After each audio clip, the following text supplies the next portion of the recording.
وداعيا إلى الله بإذنه وسراجا منيرا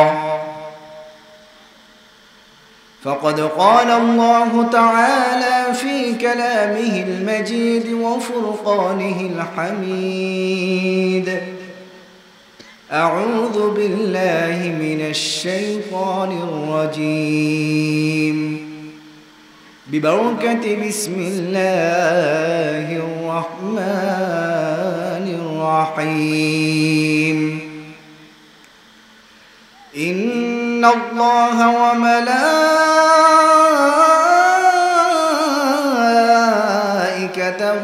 يصلون على النبي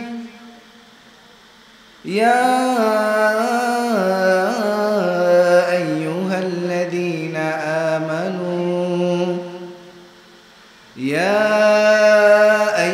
الذين آمنوا صلوا عليه وسلموا تسليما اللهم صل على سيدنا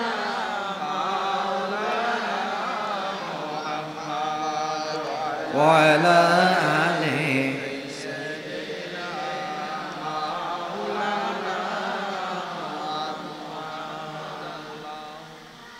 আওয়াজ সবার কাছ থেকে আসে নাই, আওয়াজটা আমি পাচ্ছি না। আওয়াজ যখন আমার কানে আসবে আমি খুশি হব, আর খুশি হবে দো জাহানের বাদশা নবী সরকারে দো আলম নূর মুজাসসাম হুজুর আকরাম সাল্লাল্লাহু আলাইহি ওয়াসাল্লাম। সকল বলে আলহামদুলিল্লাহ। সরকারে দো আলমের উপর দুরুদ ও সালাম, এটার মহিমা, এটার গুণগান, এটার মর্যাদা, যেটা কোনো সীমা রাখা হয় না। সরকারে দো আলম বলেন, মান সাল্লা আলাইয়া সালাতান ওয়াহিদা সাল্লাল্লাহু আশরা সালাওয়াত সুবহানাল্লাহ। যে ব্যক্তি আমার উপরে একবার দুরূদ শরীফ পড়বে, কয়বার? একবার দুরূদ শরীফ পড়বে, আল্লাহ পাক তার প্রতি 10টা রহমত নাজিল করে দিবেন। এখানেই শেষ হয় নাই, ওয়াহিত্তাত লাহু 10 খাতাওয়াত, এবং তার 10টি গুনাহ আল্লাহ পাক maaf করে দিবে। এখানেই শেষ হয় নাই, ওয়ারুফিআত লাহু 10 দারাজাত, তার জন্য তার 10টা মর্যাদা আল্লাহ পাক বৃদ্ধি করে দিবে। একবার দুরূদ শরীফ, কয়বার? একবার দুরূদ শরীফ পড়লে কয়টা আমরা পাচ্ছি? 3 বার, 3 10 30টা। একবার হচ্ছে আল্লাহ পাক রহমত দিবেন, 2 বার হচ্ছে, দ্বিতীয় নাম্বার হচ্ছে আল্লাহ আপনার জীবন থেকে 10টা গুনাহ maaf করে দিবে, আর 3 নাম্বার হচ্ছে আপনার মর্যাদা আল্লাহ পাক 10 গুণ বাড়ায় দিবে। সুবহানাল্লাহ। এই দুরূদ শরীফ, এই দুরূদ শরীফের ফজিলত অনেক বেশি, অনেক বেশি। এই জন্য জীবনে একবার প্রত্যেক মানুষ মুসলমান হয়ে যে জন্মগ্রহণ করবে, মুসলমান হওয়ার পরে যে কালিমা পড়বে, তার জন্য জীবনে একবার দুরূদ শরীফ পড়া ফরজ। কি পড়া? দুরূদ শরীফ পড়া কি ফরজ। আর যতবার সরকারে দো আলমের নাম উচ্চারিত হবে, হুজুর আকরাম সাল্লাল্লাহু আলাইহি ওয়াসাল্লামের নাম আপনার সামনে উচ্চারিত হবে, ততবার আপনি তার উপর দুরূদ পড়া, সাল্লাল্লাহু আলাইহি ওয়াসাল্লাম পড়া আপনার জন্য ওয়াজিব হয়ে যায়। এটার ফজিলত বুঝতে পেরেছেন? এই জন্য যখন পড়বেন তখন মনকে উজাড় করে, যেন আপনার ডাক সরকারে দো আলমের দরবারে পৌঁছে, সরকারে দো আলম যেন আপনার সেই সালামটা পৌঁছানোর পরে তিনি আবার দোয়া করতে পারেন আপনার জন্য, আপনি সেইভাবে দুরূদটা পড়বেন। রাজি আছেন তো সবাই? সবাই মিলে আবার আল্লাহুম্মা সাল্লি আলা সাইয়্যিদিনা মাওলানা ওয়া আলা আলিহি সাইয়্যিদিনা মাওলানা। তেরে নসলে পাক মে হ্যায় बच्चा बच्चा नूर का, तेरे नस्ले पाक में है بچہ بچہ نور کا تو ہے عینی نور تیرا سب گھرانہ نور کا اللہم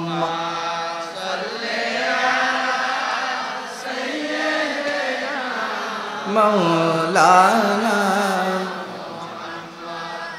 وعلى آله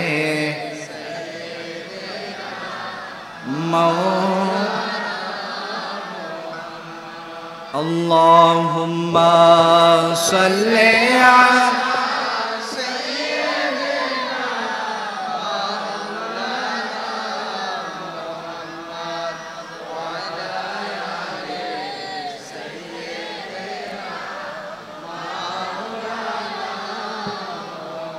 تو زندہ ہے واللہ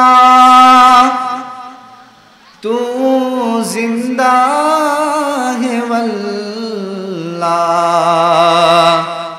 تو زندہ ہے واللہ تو زندہ ہے واللہ میرے چشم عالم سے چوپ جانے والے اللہم صلی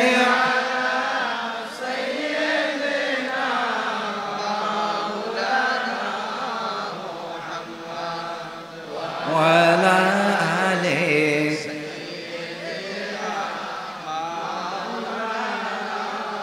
محمد اللهم صل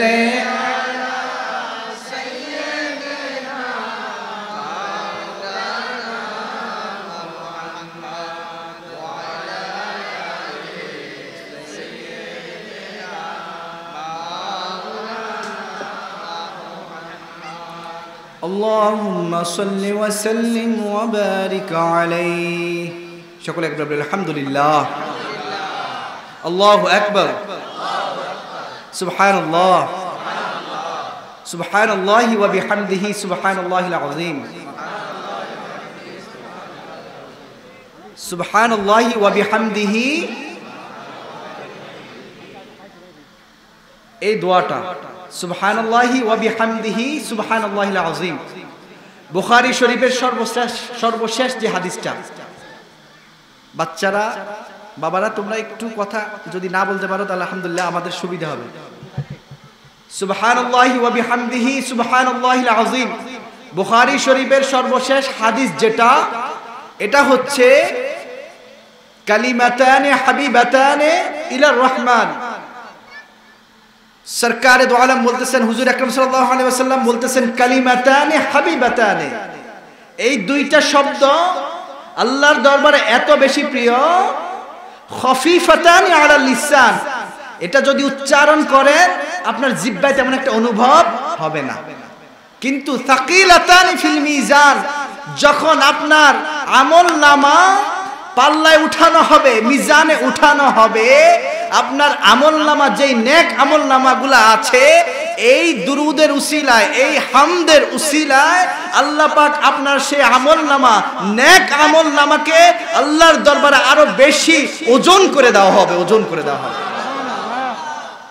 সাকিলাতানি ফিল মিজান এটা এই দোয়াটা ছোট্ট একটা দোয়া সুবহানাল্লাহি ওয়া বিহামদিহি সুবহানাল্লাহিল আযীম ছোট্ট একটা দোয়া এটা আল্লাহর দরবারে বেশি প্রিয় আলহামদুলিল্লাহ এইজন্য প্রত্যেকদিন ন্যূনতম সরকারে দো আলম হুজুর আকরাম সাল্লাল্লাহু আলাইহি সাল্লাম রেগুলার অন্তত ন্যূনতম 100 বার চেষ্টা করতেন এই দোয়াটা পড়ার জন্য এত বেশি আল্লাহর দরবারে প্রিয় আমরাও চেষ্টা করব রাজি আছি তো কি দোয়াটা আমার কথার মাঝে মাঝে হয়তো কিছু আমলের ব্যাপারে এরকম বলে দেওয়া হবে আপনারা একটু যদি কোট করেন হয়তোবা খেয়াল করলে আপনাদের কাজে আসবে সুবহানাল্লাহি ওয়া বিহামদিহি সুবহানাল্লাহিল আযীম প্রতিদিন কয়বার ন্যূনতম 100 বার এটা আপনার জিহ্বায় লাগবে না আপনি কাজ করতেছেন আপনি সবকিছু করতেছেন আপনার এই ভিতরে ভিতরে জিকির হতে থাকবে জিকির হতে থাকবে আল্লাহ পাক সবাইকে কবুল করে নিক সম্মানিত হাজিরিন আজকে এই শ্রীপুর তুরাবালি মিয়াসাব বাড়ি বাইতুল আমান পাঞ্জাগানা মসজিদের সম্মুখে এই আজিমুশান মিলাদ এবং মাহফিল আয়োজন করা হয়েছে। যারা আয়োজন করেছেন অনেকের নাম নিলে হয়তো বা সময়টা একটু আমার জন্য সংকুচিত হয়ে যাবে। আমি নাম না নিয়ে সকলের কৃতজ্ঞতা পোষণ করছি। আল্লাহ পাক সবাই দারাজাতগুলা বুলন্দ করে দিক এবং যারা ওনাদের আওলাদ পর্যন্ত যারা কবরবাসী হয়েছেন আল্লাহ ওনাদের কবরকে জান্নাতের উচ্চ মাকাম দান করুন। যারা বেঁচে আছেন আল্লাহ যেন ওনাদের নেক হায়াত দান করুন এবং বাবা মা যাদের আছে ওনারা যেন বাবা মায়ের খেদমত করতে পারে আল্লাহ পাক সেই তৌফিক দান করুন। সম্মানিত হাজিরিন, আজকের এই প্রোগ্রামটা কি উপলক্ষে? ঈদে মিলাদুন নবী। ঈদে মিলাদুন নবী ঈদটা উদযাপন করার জন্য বলা হয়। কি জন্য? আমার কথার দিকে আপনাদের খেয়াল আছে তো? ঈদটাকে কি বলা হয়? খুশি। ঈদের বাংলা কি? খুশি। ঈদের বাংলা কি? খুশি। মিলাদুন নবী সরকারে দো আলম যে মাসে এসেছেন ওই সরকারে দো আলমের জীবন নিয়ে গুণগান করা, মাওলুদুন নবী হুজুর আকরাম সাল্লাল্লাহু আলাইহি ওয়াসাল্লাম দুনিয়াতে এসেছিলেন সেটা নিয়ে আলোচনা করা, খুশি উদযাপন করা, এটার আরবিটাই হচ্ছে ঈদে মিলাদুন নবী সাল্লাল্লাহু আলাইহি ওয়াসাল্লাম। আমার আপনার নবী দোজাহানের বাদশা নবী হুজুর আকরাম সাল্লাল্লাহু আলাইহি ওয়াসাল্লাম কখন এসেছিলেন? এই রবিউল আউয়াল মাসে। এই রবিউল আউয়াল মাসে কত তারিখে? 12 তারিখ সোমবার সুবহে সাদিকের সময়। কথা বুঝতেছেন তো? কখন এসেছেন? রবিউল আউয়াল মাসে 12 তারিখ সোমবার সুবহে সাদিকের সময়। আমরা যে ঈদে মিলাদুন নবী এই খুশিটা যে উদযাপন করি এটা কি আমাদের থেকে ছিল না আগে থেকেই ছিল? আগে থেকেই ছিল। এক এক নবী এক এক রকম ভাবে উদযাপন করেছেন। সুবহানাল্লাহ। এক এক নবী এক এক রকম উদযাপন করেছেন। আল্লামা জালালউদ্দিন সুয়ুতী রাহমাতুল্লাহি আলাইহি তিনি তানার খাসাইসুল কুবরাতে কোট করছেন যে আমরা যে 5 ওয়াক্ত নামাজ পেয়েছি এই 5 ওয়াক্ত নামাজ এক একজন নবীর এক এক ওয়াক্তের মধ্যে সেলিব্রেশন ছিল। সুবহানাল্লাহ। সেলিব্রেশন বুঝেন তো? উদযাপন ছিল, খুশি উদযাপন করত। এই 5 ওয়াক্ত নামাজ যে পেয়েছি এক এক ওয়াক্ত এক এক সময় এক এক নবী খুশি উদযাপন করেছেন বলে এই 5 ওয়াক্ত নামাজ এত সুন্দরভাবে সিলেক্ট করা হয়েছে। সুবহানাল্লাহ। তিনি বলতেছেন যে ফজরের নামাজ যে আমরা পেয়েছি, ফজরের নামাজ আমরা পেয়েছি, ফরজ নামাজ কয় রাকাত? 2 রাকাত। তিনি বলতেছেন আল্লামা জালালউদ্দিন সুয়ুতী রাহমাতুল্লাহি আলাইহি তিনি খাসাইসুল কুবরায় বলতেছেন এই যে 2 রাকাত আছে এই 2 রাকাত ওই আমার বাবা আদম আলাইহিস সালাতু ওয়াস সালাম যখন আল্লাহ পাক তাকে জান্নাত থেকে বের করে দেওয়া হলো, বের হওয়ার পরে মা হাওয়া একদিকে বাবা আদম আরেক দিকে, একজন আরেকজন ছুটাছুটি করছে, বছরের পর বছর শত বছর অপেক্ষা করছে একজন আরেকজন কখন মিলিত হবে, কখন আল্লাহর দরবারে তাদের দোয়া কবুল হবে। অপেক্ষায় আছে। বছর চলে যাচ্ছে, সময় চলে যাচ্ছে, শত বছর চলে যাচ্ছে, 100 বছর চলে গিয়েছে, 200 বছর চলে গিয়েছে, 300 বছর চলে গিয়েছে। 350 বছর যাওয়ার পরে যখন ওই কালিমার দ্বারা সরকারে দো আলমের নামের উসিলায় লা ইলাহা ইল্লাল্লাহ মুহাম্মাদুর রাসূলুল্লাহ এই নামের উসিলায় যখন আল্লাহর দরবারে দোয়া কবুল হলো, সেই সময় বাবা আদম খুশি হয়ে যেই 2 রাকাত নামাজ আদায় করেছেন ওই নামাজটাই উম্মতি মুহাম্মাদের জন্য আল্লাহ পাক ফিক্স করে দিয়েছেন যে আদম আলাইহিস সালাতু ওয়াস সালাম খুশি হয়ে 2 রাকাত নামাজ আদায় করেছে, এই নামাজটাই উম্মতি মুহাম্মাদের জন্য ফজরের 2 রাকাত নামাজ ফরজ নামাজ হিসাবে কবুল করে নিয়েছেন।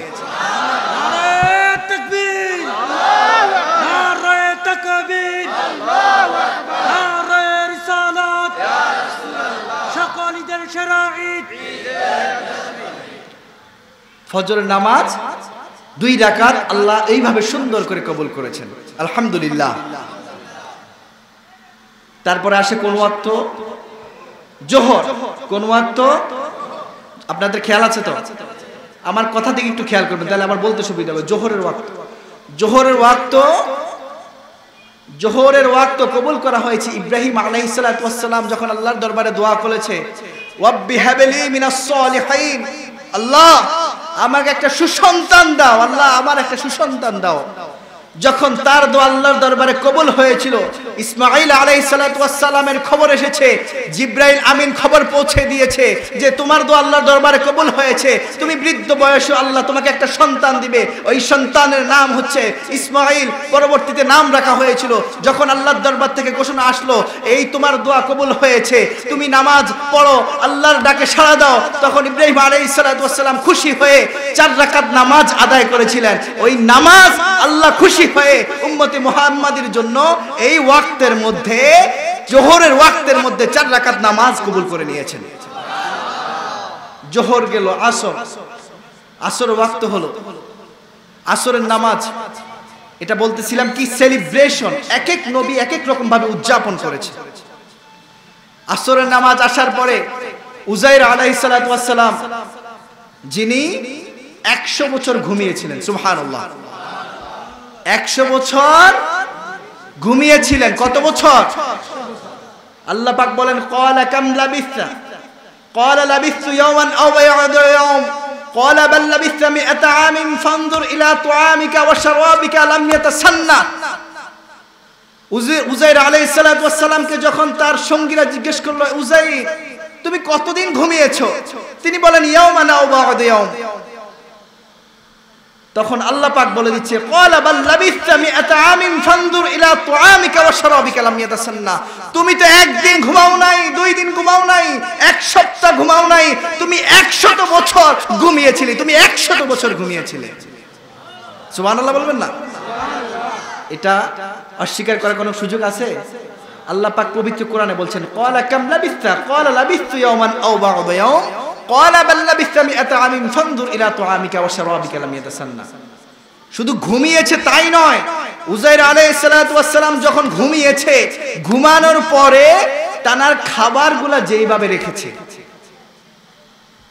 ফানজুর ইলা তুআমিকা ওয়া শারাবিকা লাম ইয়াতাসান্না, যে তুমি তোমার খাবারের দিকে নজর করে দেখো, এই যে খাবার রেখেছো, খেজুর রেখেছো, পানি রেখেছো, শরবত রেখেছো, একটা খাবারের মধ্যে 100 বছর চলে গিয়েছে, বিন্দু মাত্র পরিবর্তন হয় নাই। ফানজুর ইলা তুআমিকা ওয়া শারাবিকা লাম ইয়াতাসান্না। এই যখন উজাইর আলাইহিস সালাতু ওয়াস সালামের ঘুম ভাঙলো, ঘুম ভাঙার পরে তিনি আল্লাহর দরবারে খুশি হয়ে নামাজ আদায় করেছিলেন, 4 রাকাত নামাজ আদায় করেছিলেন। উজাইর আলাইহিস সালাতু ওয়াস সালামের ওই নামাজটা আল্লাহর দরবারে কবুল হয়ে গিয়েছিল, আল্লাহর দরবারে বেশি পছন্দ হয়ে গিয়েছিল। সেজন্য এই 4 রাকাত নামাজকে উম্মতে মুহাম্মাদের জন্য সেলিব্রেশন হিসাবে এই নামাজটা আল্লাহ পাক কবুল করে নিয়েছেন, আলহামদুলিল্লাহ। কয় ওয়াক্ত গেল? 3 ওয়াক্ত। কয় ওয়াক্ত? আপনাদের মনোযোগ আছে তো? 4 নাম্বার ওয়াক্ত কোনটা? মাগরিবের নামাজ। কয় রাকাত এটা? 3 রাকাত নামাজ। কয় রাকাত? 3 রাকাত নামাজ। আপনারা সবাই জানি আইয়ুব আলাইহিস সালাতু ওয়াস সালামের ঘটনা, জানি কি না? আইয়ুব আলাইহিস সালাতু ওয়াস সালামের শরীরে, সমস্ত শরীরে এমন পচন ধরেছিল যে ওনার পরিবারের স্ত্রীগণ ছিলেন সবাই চলে গিয়েছে, একজন স্ত্রী শুধু রয়েছে। ওনার এলাকার মানুষরা ওনাকে বিতাড়িত করে দিয়েছে যে তোমার এই রোগ, তুমি আর আমাদের মধ্যে থাকতে পারবা না, এটা যদি তোমার এই রোগটা আমাদের মধ্যে ছড়ায় আমরা সবাই এইরকম আক্রান্ত হয়ে যাব। এইরকম ভয়ঙ্কর অবস্থার মধ্যে আইয়ুব আলাইহিস সালাতু ওয়াস সালাম আল্লাহর দরবারে দোয়া করছে, আল্লাহ আমার সমস্ত শরীর পোকা খেয়ে ফেলুক, আমার সমস্ত শরীর খেয়ে ফেলুক, আমার সমস্ত শরীর রোগাক্রান্ত হোক, আল্লাহ আমার কোনো দুঃখ নাই, আল্লাহ আমি কিছু বলবো না, আল্লাহ তোমার দরবার আমি পরীক্ষা দিতে রাজি, কিন্তু আল্লাহ আমি যেন তোমাকে ডাকতে পারি, আল্লাহ আমার জিহ্বাটাকে আল্লাহ তুমি সচল রাখো, আল্লাহ আমি যেন তোমার নাম ধরে ডাকতে পারি, তোমার প্রশংসা করতে পারি, তোমার নাম ধরে ডাকতে পারি। সুবহানাল্লাহ। দোয়া করেছিলেন আল্লাহর দরবারে যে আল্লাহ আমি যেন অন্তত তোমার নাম ধরে রাখতে পারি, আল্লাহ আমার জিহ্বাটাকে ভালো রাখো, আমার সমস্ত শরীর খেয়ে ফেলুক, পোকামাকড় ধরে ফেলুক, তাতে কোনো আমার আপত্তি নাই, শুধু আমার জিহ্বাটা যেন ভালো থাকে। তখন দেখা গেল তার পরিবার সবাই ছেড়ে চলে গিয়েছে, এলাকা থেকে তাড়িয়ে দেওয়া হয়েছে। একজন স্ত্রী ছিলেন শুধু, ওই স্ত্রী তাকে কি করেছেন, একটা কাপড় পেঁচিয়ে ওনাকে কাঁধের মধ্যে ঝুলিয়ে চলে গিয়েছেন, এলাকা ছেড়ে চলে গিয়েছেন। এলাকা ছেড়ে যে গিয়েছেন, ওনার রোগ আস্তে আস্তে ভালো হচ্ছে আলহামদুলিল্লাহ। এইভাবে রোগ 22 বছর থাকার পরে যখন ভালো হলো, তখন তিনি আল্লাহর দরবারে শুকরিয়া আদায় স্বরূপ 4 রাকাতের নিয়ত করে দাঁড়িয়েছেন। যখন 4 রাকাত শুরু করার পরে দেখা গিয়েছে 3 রাকাত পরে তিনি আর উঠতে পারছেন না, নামাজ শেষ করতে পারছেন না, ওইখানে সালাম ফিরিয়েছেন, আর ওই নামাজটাই আল্লাহর দরবারে কবুল হয়ে গিয়েছে। এইভাবে চলে গেল। এই কবুল হওয়া, এটা সেলিব্রেশন করেছে, উনি খুশি হয়েছে, আল্লাহর দরবারে খুশি উদযাপন করে নামাজ আদায় করেছে। এই সেলিব্রেশনটা আল্লাহর দরবারে কবুল হওয়ার পরে সর্বশেষ আমরা যারা আছি, এই শেষ নবীর উম্মত, আমাদের জন্য মাগরিব কয় রাকাত, ফরজ কয় রাকাত, সুন্নাত 2 রাকাত আছে, ফরজ কয় রাকাত, 3 রাকাত নামাজ, 3 রাকাত নামাজ আদায় করি। কয় ওয়াক্ত গেল? 4 ওয়াক্ত গিয়েছে, ওয়াক্ত বাকি আছে। সেটা কি? সবার মনোযোগ আছে তো? শুনতেছেন তো সবাই? এশার নামাজ বাকি আছে। এশার নামাজ, ইউনুস আলাইহিস সালাতু ওয়াস সালাম যখন তাকে সেই মাছ খেয়ে ফেললো, মাছ খাওয়ার পরে চলে যাচ্ছে দিন, তিনি কিছু দেখছেন না, তিনি অপেক্ষায় আছেন, আমি এখান থেকে কখন মুক্তি পাবো। তিনি বলছেন, ওয়াজান্নুনি ইয যাহাবা মুগাদিবান ফাযান্না আল্লান নাকদিরু আলাইহি فنادى في الظلمات أن لا إله إلا أنت سبحانك إني كنت من الظالمين। ও আল্লাহ, আমি তো অন্ধকারে বেষ্টিত হয়ে গিয়েছি, আল্লাহ তুমি আমাকে সেই মাছের পেট থেকে বের করে দাও। আমি উঠতে চাই, পাহাড়ে উঠতে চাই, দ্বীপে উঠতে চাই, আমি মাটিতে যাইতে চাই, আল্লাহ আমি মাছের পেটে থাকতে পারছি না। আল্লাহ তুমি তো রহমানুর রহিম, গফুরুর রহিম, আহকামুল হাকিমিন, আল্লাহ তুমি তো পুত পবিত্র, আল্লাহ তুমি আমার দোয়াটাকে কবুল আর মঞ্জুর করে নাও, কবুল আর মঞ্জুর করে নাও। এই দোয়া যখন করেছেন, দোয়া করার পরে আল্লাহর দরবারে দোয়া কবুল হলো। দোয়া কবুল হওয়ার পরে তিনি মাছের পেট থেকে বেরিয়ে নামাজ আদায় করেছেন। সুবহানাল্লাহ, 4 রাকাত নামাজ আদায় করেছেন। এই নামাজ আদায়টা আল্লাহর দরবারে সুন্দরভাবে কবুল হয়েছে। সেই কবুল হওয়াটা আমাদের জন্য এশার নামাজ হয়ে গিয়েছে। সুবহানাল্লাহ। বলতেছিলাম, এক এক নবী এক এক রকম উদযাপন করেছে, এক এক নবী এক এক রকম উদযাপন করেছে। এই সেলিব্রেশন খুশি হয়ে উদযাপন করেছে, খুশি উদযাপন করেছে, সেটা আমাদের জন্য আল্লাহ পাক কোরআনের মাধ্যমে বাতলিয়ে দিচ্ছেন যে এই নবী এটা করেছে, তোমারাও এটা মানতে হবে, এটা করতে হবে। আজকে বলতেছিলাম যে সেলিব্রেশনটা আমরা যে খুশি উদযাপন করি, এটা কি আমাদের সময় ছিল না আগেও ছিল? আগে ছিল কি না? আপনারা বুঝতে পেরেছেন তো? আগে যে ছিল সেটার নমুনা তো বুঝেছেন। কেউ এক এক রকম। আমরা যে সরকার দু আলমকে পেয়েছি, আমরা যে নবীজিকে পেয়েছি, এরকম বড় নিয়ামত পৃথিবীর বুকে আল্লাহ পাক আদম আলাইহিস সালাতু ওয়াস সালাম থেকে শুরু করে কোন নবী, যত উম্মতরা এসেছে, এই রকম সুযোগ, এই রকম নিয়ামত আল্লাহ আর কাউকে দেয় নাই, কাউকে দেয় নাই, একমাত্র আমাদেরকে দিয়েছেন। সুবহানাল্লাহ বলবেন না? আমাদেরকে দিয়েছেন। সেই নবীর খুশিতে আমরা খুশি কিনা? দুনিয়াতে আসার বদৌলতে আমরা খুশি কিনা? আমার নবীজি আসার আগে অন্যান্যরাও ঈদ পালন করেছে। আল্লাহ পাক বলছেন, ক্বালা ঈসা ইবনে মারইয়াম আল্লাহুম্মা রাব্বানা আনজিল আলাইনা মাঈদাতাম মিনাস সামাই তাকুনু লানা ঈদান লিআউয়ালিনা ওয়া আখিরিনা ওয়া আয়াতাম মিনক। ঈসা আলাইহিস সালাতু ওয়াস সালাম আল্লাহর দরবারে দোয়া করেছে, ও আল্লাহ আমাদেরকে তোমার আসমান থেকে মায়দার খাবার পাঠাও, আল্লাহ আসমান থেকে আমাদের জন্য খাবারের ডেক পাঠাও, আমরা যেন সেটা পেয়ে আল্লাহ তোমার শুকরিয়া আদায় করতে পারি। শুধু তাই নয়, আল্লাহ তুমি যদি আমাদের জন্য খাবার পাঠাও, আমরা যেন আমাদের পূর্বে যত মানুষ এসেছে, আমাদের পরবর্তী যত মানুষ আসবে, আমরা সবার জন্য এই দিনটাকে, যেই দিন তুমি আমাদের জন্য খাবার পাঠাবা, সেই দিনটাকে আমরা ঈদ হিসাবে কবুল করে নিব, ঈদ হিসাবে কবুল করে নিব, ঈদ হিসাবে কবুল করে নিব। আমার কথা বুঝেছেন তো? ঈসা আলাইহিস সালাতু ওয়াস সালাম আল্লাহর দরবারে দোয়া করছেন যে আল্লাহ একটা দিন আমাদের জন্য খাবার পাঠাও আসমান থেকে। তখনকার সময় বনি ইসরাইলের সময় আসমান থেকে খাবার পাঠাইতো আল্লাহ। আল্লাহ কোথা থেকে খাবার পাঠাইতো? আসমান থেকে খাবার পাঠাইতো। এই খাবার খাওয়ার কারণে তারা বলতেছে যে ঈসা আলাইহিস সালাতু ওয়াস সালাম বলতেছে আল্লাহ আল্লাহ আমাদেরকে খাবার দাও। শুধু এখানেই নয়, আমাদের আগে যারা এসেছে পরে যারা এসেছে সবার জন্য এই খাবারটার দিন আমরা ঈদ হিসাবে কবুল করে নেব। তাহলে কি এই ঈদ কি এখানেই শেষ না আগে থেকেই শুরু? আগে থেকেই শুরু না? আমার নবী যখন দুনিয়াতে এসেছেন দুনিয়ার বুকে সবাই খুশি হয়েছে, সবাই খুশি হয়েছে, শুধু একমাত্র বেজারও আছে। বেজার আছে কি না? কে বেজার? কে বেজার? শয়তান বেজার। আমার নবীজি দুনিয়াতে আসার পরে শয়তান সর্বপ্রথম জীবনে 4 বার কেঁদেছিল। সর্বপ্রথম শয়তান কেঁদেছিল। শয়তানকে যখন আল্লাহ অভিশপ্ত করেছে, আল্লাহ পাক বলে ওয়া ইন্না আলাইকা লানাতি ইলা ইয়াউমিদ্দিন।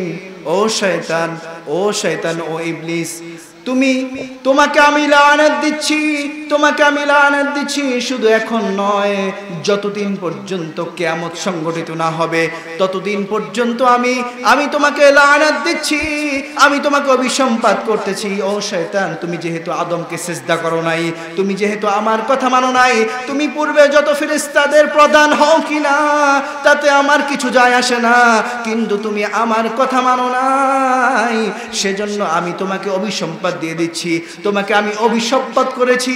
তুমি আমার জান্নাত থেকে বেরিয়ে যাও, তোমার এই জান্নাতে থাকার মতো কোনো অধিকার নাই।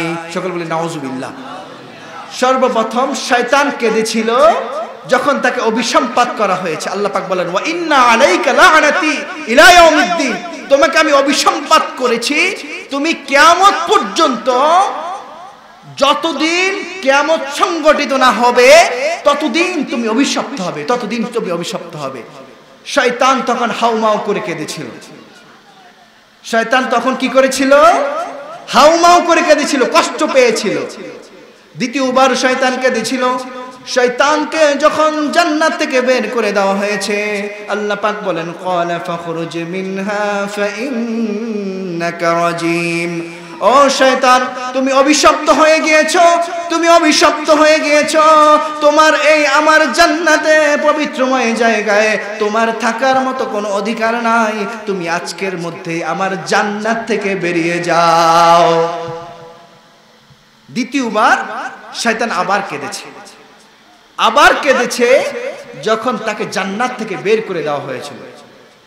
বাচ্চারা, তোমরা কথাগুলো একটু শুনো। দ্বিতীয়বার জান্নাত থেকে বের করে দেওয়ার পরে কান্না করেছে। তৃতীয়বার শয়তান কান্না করেছিল।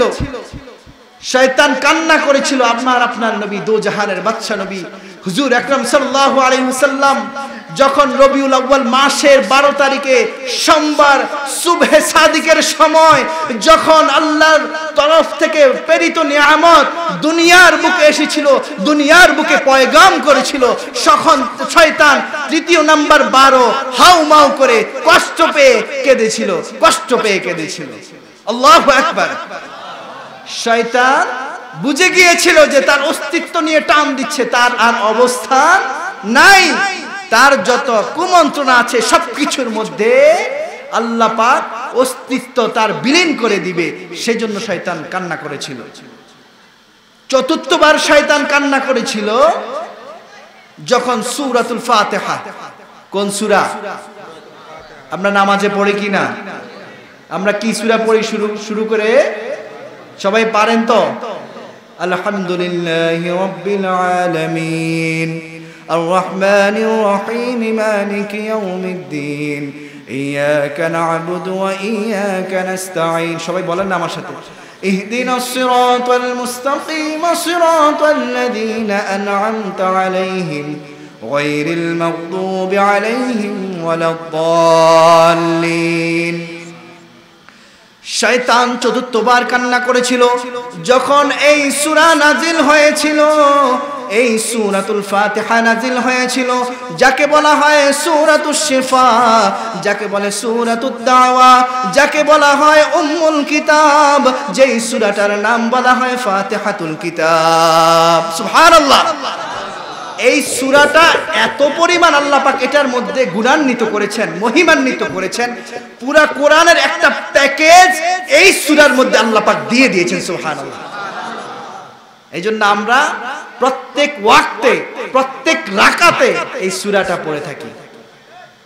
এই সূরাটা নাজিল হওয়ার পরে শয়তান হাউমাউ করে কেঁদেছিল, কেননা এর আগেও তো সূরা নাজিল হয়েছিল। সূরা শুরু হয়েছে কখন? আল্লাহ পাক শুরু করেছিলেন কোন সূরা দিয়ে? প্রথম রাসূল আকরাম সাল্লাল্লাহু আলাইহি ওয়াসাল্লামের উপরে কোন সূরা নাজিল হয়েছিল? কোন আয়াত নাজিল হয়েছিল? ইকরা বিসমি রাব্বিকাল্লাযী খালাক, এই সূরা দিয়ে শুরু করেছে। কিন্তু শয়তান তখনও কাঁদে নাই, শয়তান তখনও কষ্ট পায় নাই। কিন্তু যখন সূরাতুল ফাতিহা নাজিল হলো, শয়তান বুঝে গিয়েছে তার কর্মগুলা, অপকর্মগুলা আস্তে আস্তে ধরা খেয়ে যাবে, তার আর অস্তিত্ব থাকবে না। তখন সে চিন্তা করে আবার কান্না করেছিল, আবার কান্না করেছিল। শয়তান তাহলে কয়বার কেঁদেছে? 4 বার কেঁদেছে। কথাগুলো খেয়াল থাকবে তো আপনাদের।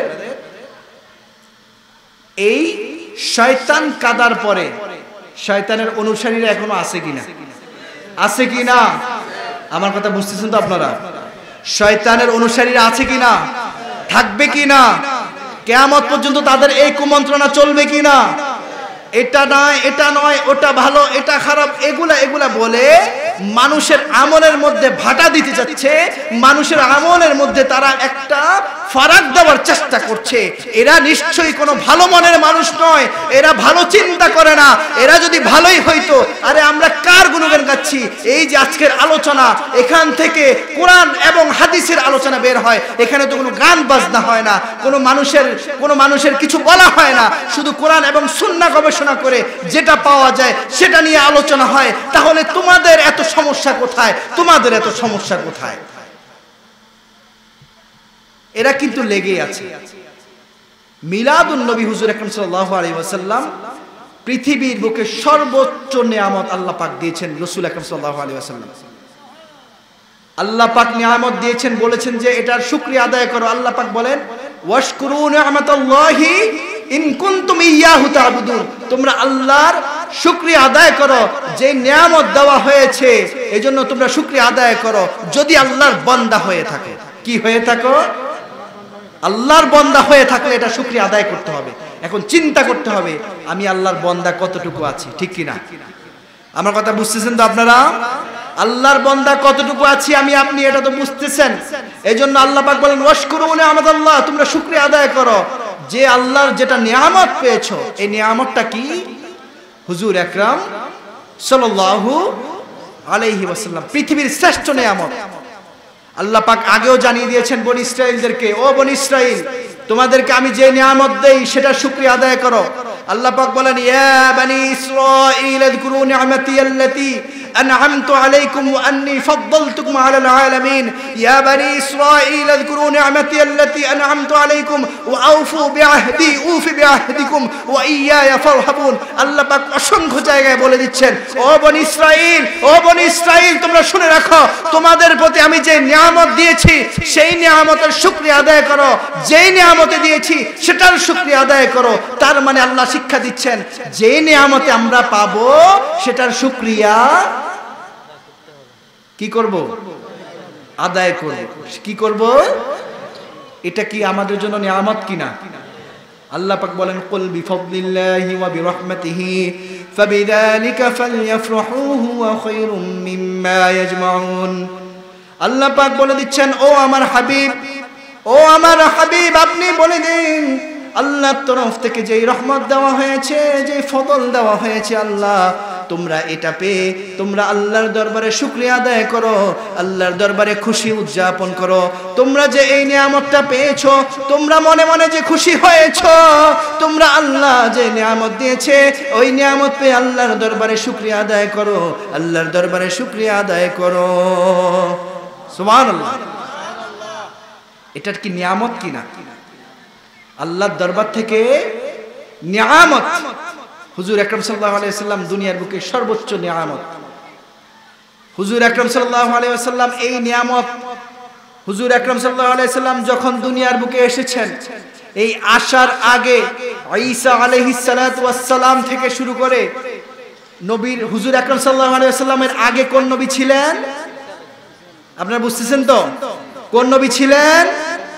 ঈসা আলাইহিস সালাতু ওয়াস সালাম। আমার নবী আসার আগে ঈসা আলাইহিস সালাতু ওয়াস সালামের সময় কতদিন ছিল?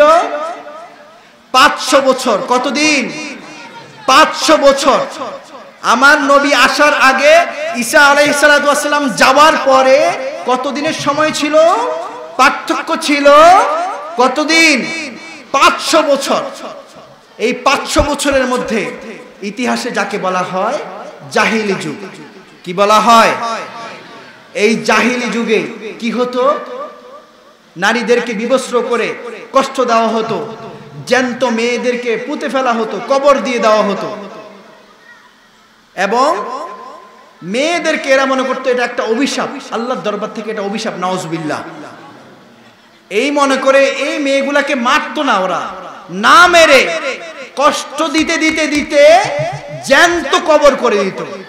এখনকার কবর আমরা দেখছি না কিভাবে মানুষদেরকে কবর দেওয়া হয়, মৃত মানুষকে কিভাবে কবর দেওয়া হয়।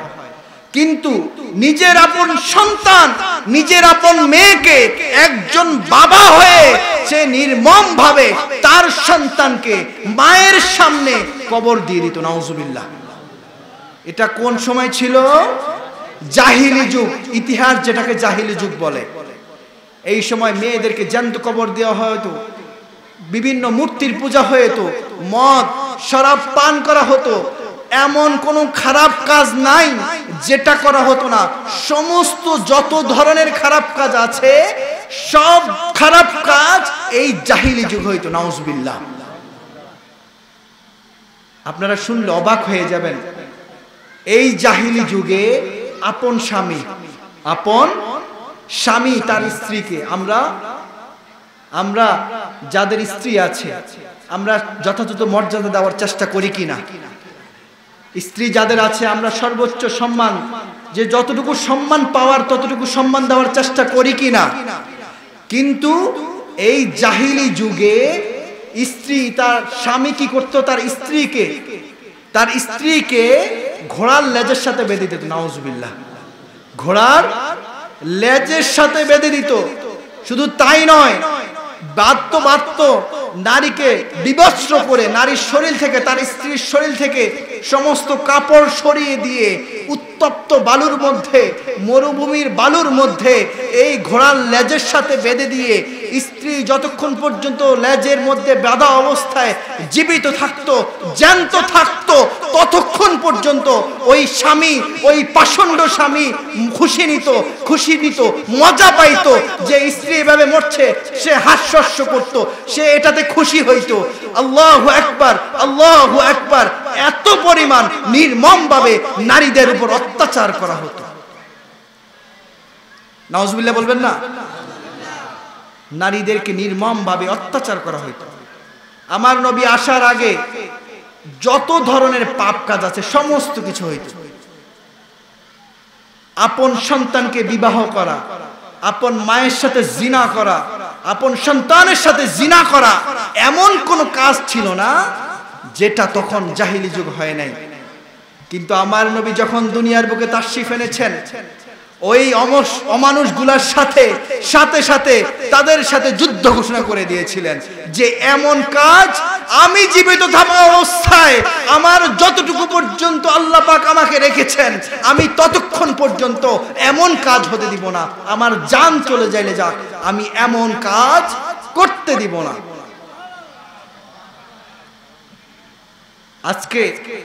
আজকে আধুনিক সমাজ অনেকে অনুকরণ করে, অনেককে দেখে। আমাদের বিশেষ করে যারা বিশ্বের মধ্যে বড় বড় ব্যক্তিরা আছে, যদি বলা হয় এখন ট্রাম্প আছে, এর আগে বারাক ওবামা ছিল, এর আগে বিল গেটস আছে, তারপর ওয়ারেন বাফেট আছে, এপিজে আবুল কালাম ছিল, চি গুয়েভারা ছিল। এই সমস্ত ব্যক্তিরা যারা আছে, আমাদের বাচ্চারা, আমাদের যুবকরা ওই সমস্ত মানুষদেরকে অনুসরণ করে। কিন্তু দুঃখের বিষয়, আমার নবীকে যদি একবার অনুসরণ করে, আমার নবী জীবনে যা করেছে একটা বার যদি গবেষণা করা হয়, আর অন্য কোনো নেতাকে ঘোষণা করার দরকার নাই, অন্য কোনো নেতাকে ফলো করার দরকার নাই, অন্য কোনো নেতাকে অনুসরণ করার দরকার। আমার নবী 100 আমার নবী। বিখ্যাত দার্শনিক লেখক মাইকেল এইচ হার্ট যিনি একটা বই লিখেছেন, একটা বই, ইনি ওয়ার্ল্ডের মধ্যে সবচেয়ে বিখ্যাত একজন লেখকদের মধ্যে উনি একজন। ইনি বই লিখেছেন দ্য 100। কি লিখেছেন? দ্য 100, মানে 100 জন, বিশ্বের 100 মহামনীষী যারা পূর্বে চলে গিয়েছে, এইরকম মহামনীষী থেকে দ্য 100 লিখেছেন। এখন শুরু করেছেন লেখা।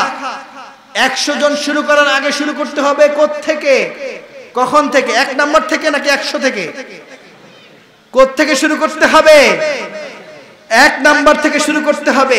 তিনি ঘাটা শুরু করলেন, শত শত মনীষীদের খোঁজ নিলেন, শত শত মনীষীদের খোঁজ নেওয়ার পরে, হাজার হাজার মনীষীদের খোঁজ নেওয়ার পরে খুঁজতেছেন 1 নাম্বার কাকে দেওয়া যায়। সে কিন্তু মুসলমান নয়, তারপরে খুঁজতেছেন কাকে 100 জনের মধ্যে 1 নাম্বারে দেওয়া যায়। হাজার খুঁজেছেন, লক্ষ খুঁজেছেন, খুঁজতে খুঁজতে শেষ পর্যন্ত তিনি 1 নম্বরে এনেছেন আমার আপনার নবী, দো জাহানের বাদশা নবী, সরকারে দো আলম, নূরে মুজাসসাম, হুজুর আকরাম সাল্লাল্লাহু।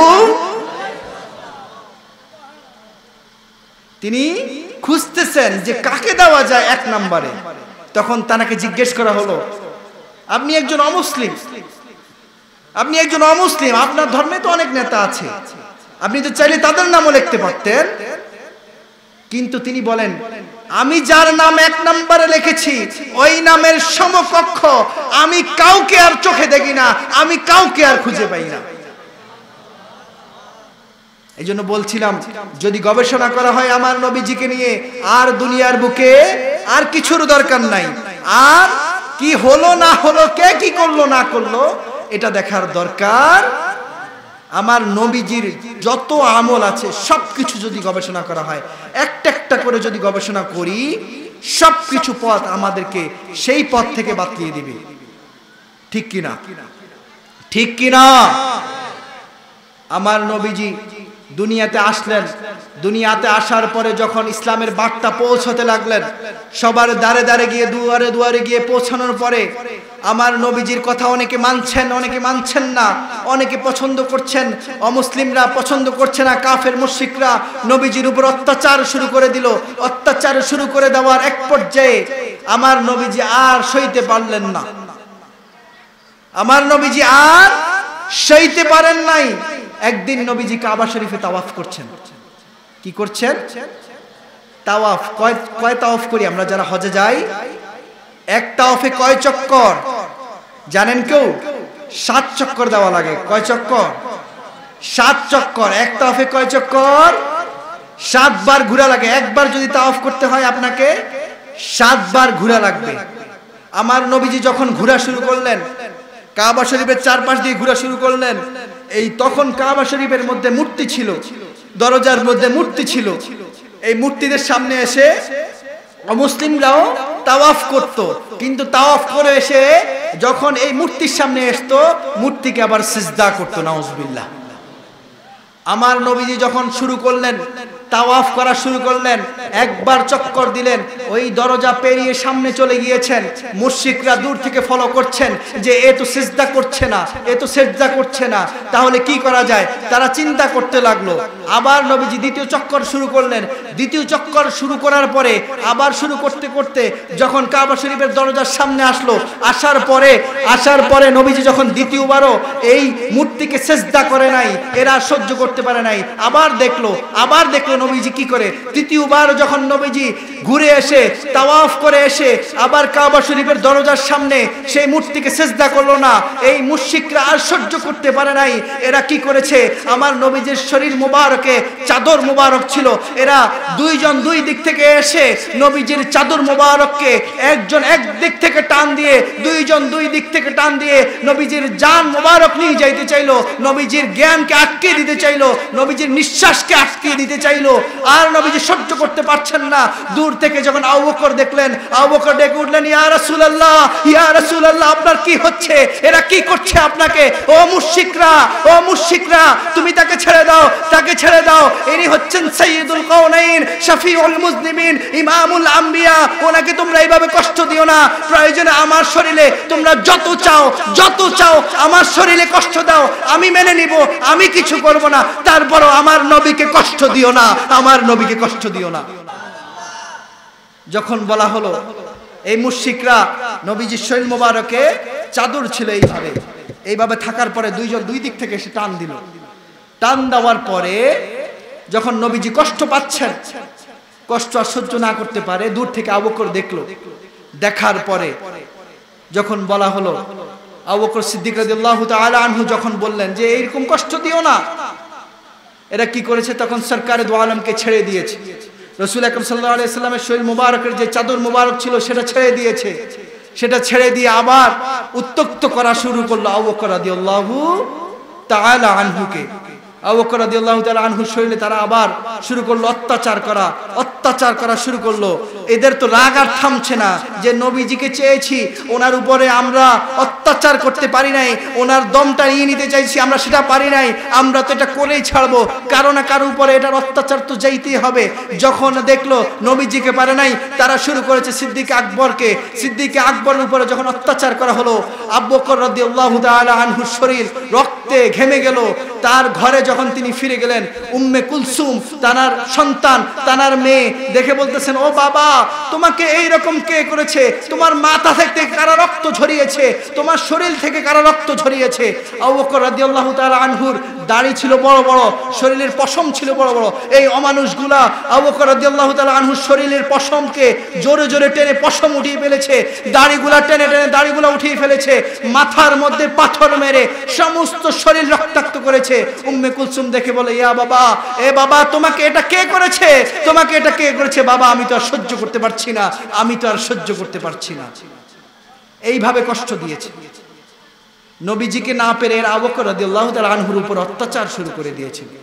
এইভাবে পাথর মেরে মেরে সে আবু বকর রাদিয়াল্লাহু তাআলা আনহুকে রক্তাক্ত করলো, নবীজির উপর অত্যাচার করলো। অসংখ্যবার নবীজির উপর এইভাবে অত্যাচার হয়েছিল। কিন্তু আমার নবী বদদুয়া দিয়েছিলেন, দেন নাই, তাদের জন্য দোয়া করেছেন, আল্লাহুম্মা গফির লাহুমা, আল্লাহুম্মা গফির লাহুম, তাদের জন্য দোয়া করেছেন, আল্লাহ, আল্লাহ, আমি ক্ষমা করে দিচ্ছি, আল্লাহ আপনিও তাদেরকে ক্ষমা করে দেন, আপনিও তাদেরকে ক্ষমা করে দেন। সুবহানাল্লাহ। আমার নবীজি এইভাবে বলে বলে দোয়া করছিলেন তাদের জন্য, যে এরা তো বুঝে নাই আজকে, এরা কালকে বুঝবে। এরা আজকে বুঝে নাই, এরা কালকে বুঝবে। আমার নবীজির প্রত্যেকটা জীবনের প্রত্যেকটা মুহূর্ত যদি কেউ গবেষণা করে, সে আর বিপদগামী হওয়ার কোনো সুযোগ নাই, বিপদগামী হওয়ার কোনো সুযোগ নাই। এই যে নাস্তিক বলেন, রামবাম যারা বলেন, এরা কি নবীজির জীবন নিয়ে গবেষণা করে? এরা গবেষণা করলেও এদের চিন্তা চেতনা থাকে এখান থেকে কিভাবে খুদ বের করা যাবে, এখান থেকে কিভাবে খারাপ জিনিসটা এরা যেটা খুঁজে পায় না সেটাও কিভাবে বের করে করে ইসলামকে অবমাননা করা যাবে, এরা সেটাই চায়। এরা যদি সঠিকভাবে গবেষণা করত, আর এক একটা রামবাম থাকতো না, প্রত্যেকটা মানুষ ইসলামের ছায়া তলে চলে আসা লাগবে। ঠিক কিনা?